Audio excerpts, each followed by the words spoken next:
நீ பேசாம அமெரிக்காவுக்கே போயிடு சிவாஜி. இல்ல, இதான் என் ஊரு.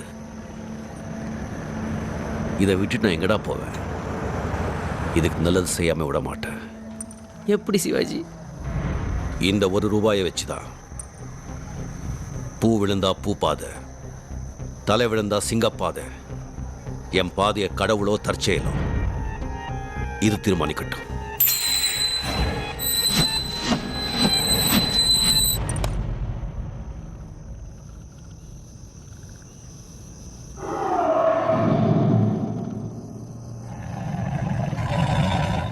இனி நான் போற பாதை சிங்கப்பாதை.